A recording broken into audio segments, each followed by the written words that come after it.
ജയ് മാതാ.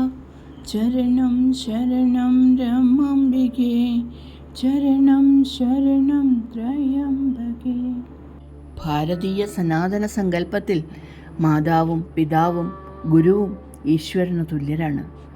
ഇതിൽ അച്ഛൻ എന്ന തണൽ മരത്തെ പരാശക്തിയായ അമ്മയുടെ അനുഗ്രഹമായി കാണുമ്പോൾ ഒരു കുടുംബത്തിൻ്റെ നിലനിൽപ്പിനും മക്കളുടെ ആത്മീയവും ഭൗതികവുമായ വളർച്ചയ്ക്കും അച്ഛൻ വഹിക്കുന്ന പങ്ക് എത്രയോ മഹത്തരമാണെന്ന് വ്യക്തമാകുന്നു. അമ്മയുടെ ദർശനത്തിൽ കുടുംബം എന്നത് വെറുമൊരു സാമൂഹിക കൂട്ടായ്മയല്ല, മറിച്ച് അത് ഒരു കുഞ്ഞു തപോവനമാണ്. ആ തപോവനത്തിൻ്റെ സംരക്ഷകനും മാർഗദർശിയുമാണ് അച്ഛൻ. സ്വന്തം സുഖ സൗകര്യങ്ങൾ ത്യജിച്ച് കുടുംബത്തിന് വേണ്ടി നിശബ്ദമായി അധ്വാനിക്കുന്ന അച്ഛൻ ഈശ്വരൻ്റെ കരുണയുടെ ഒരു പ്രതിരൂപമാണ്.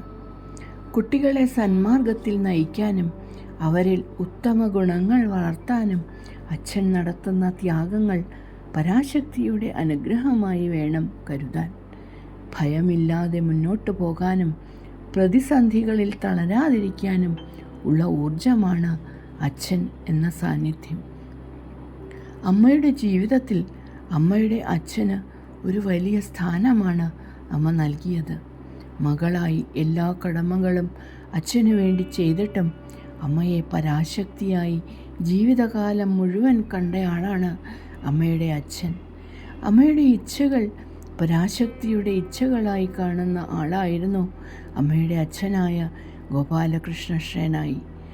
ആ അച്ഛനെ വേണ്ട വിധം പരിചരിച്ചുകൊണ്ട് അദ്ദേഹത്തിൻ്റെ ഇച്ഛയ്ക്കനുസരിച്ച് വേണ്ടതെല്ലാം ചെയ്തു കൊടുത്ത് അമ്മ ഈ ലോകത്തിന് മാതൃകയായി. രമാദേവി അമ്മയുടെ ഉപദേശങ്ങൾ ഉൾക്കൊണ്ട് അച്ഛനെ വീക്ഷിക്കുമ്പോൾ ചില പ്രധാന തത്വങ്ങൾ നാം തിരിച്ചറിയുന്നു.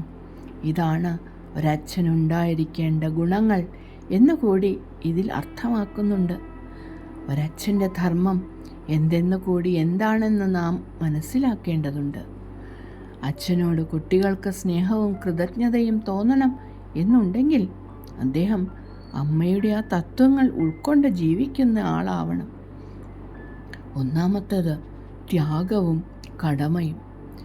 അച്ഛൻ സ്വന്തം ആഗ്രഹങ്ങളെക്കാൾ മക്കളുടെ ഭാവിക്ക് മുൻഗണന നൽകണം. ഈ നിസ്വാർത്ഥതയാണ് യഥാർത്ഥ ധർമ്മം. രണ്ടാമത്തത് ക്ഷമയും സഹിഷ്ണുതയും. ജീവിതത്തിലെ കൊടുങ്കാറ്റിൽ തളരാതെ കുടുംബത്തെ ചേർത്ത് പിടിക്കുന്ന അച്ഛൻ്റെ ക്ഷമ ഈശ്വരീയമായ ഗുണമാണ്. മൂന്നാമത്തേത് നേരായ മാർഗം.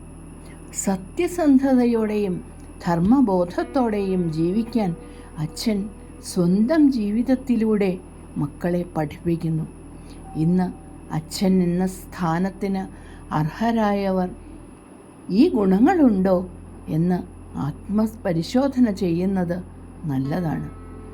രമാദേവി അമ്മയുടെ അനുഗ്രഹങ്ങളാൽ പ്രചോദിതമായി അച്ഛനോടുള്ള നന്ദിയും ബഹുമാനവും വർദ്ധിപ്പിക്കുവാൻ ദിവസവും മനസ്സിൽ ധ്യാനിക്കാവുന്ന കുറച്ച് ചിന്തകൾ.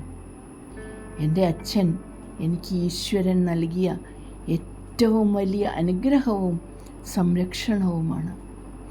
അച്ഛൻ്റെ ത്യാഗങ്ങളെയും കഠിനാധ്വാനത്തെയും ഞാൻ പൂർണ്ണ ഹൃദയത്തോടെ ബഹുമാനിക്കുന്നു. അമ്മയുടെ കരുണയാൽ എൻ്റെ അച്ഛന് എപ്പോഴും നല്ല ആരോഗ്യവും ശാന്തിയും സന്തോഷവും ഉണ്ടാകട്ടെ. അച്ഛൻ കാണിച്ചു തന്ന ധർമ്മത്തിൻ്റെ വഴിയിലൂടെ സഞ്ചരിക്കുവാൻ ഞാൻ എന്നും ബാധ്യസ്ഥനാണ്, അല്ലെങ്കിൽ ബാധ്യസ്ഥയാണ്. അച്ഛൻ എന്നത് വെറും ഒരു വ്യക്തിബന്ധമല്ല, മറിച്ച് മക്കളുടെ ജീവിതത്തിന് അടിത്തറയിടുന്ന ശക്തിയാണ്. പരാശക്തിയായ ശ്രീ രമാദേവി അമ്മയുടെ ഉപദേശങ്ങൾ മുൻനിർത്തി അച്ഛനെ സ്നേഹിക്കുകയും ബഹുമാനിക്കുകയും ചെയ്യുമ്പോൾ നാം ഈശ്വരനെ തന്നെയാണ് ബഹുമാനിക്കുന്നത്, അല്ലെങ്കിൽ വന്ദിക്കുന്നത്. അച്ഛൻ്റെ സംരക്ഷണവും അമ്മയുടെ ദിവ്യാനുഗ്രഹവും കൂടിച്ചേരുമ്പോൾ ഏതൊരു വ്യക്തിയുടെയും ജീവിതം പൂർണ്ണതയിലെത്തുന്നു. ചരണം ശരണം രമാംബികേ, ചരണം ശരണം ത്രയംബകേ. ജയ് മാതാ.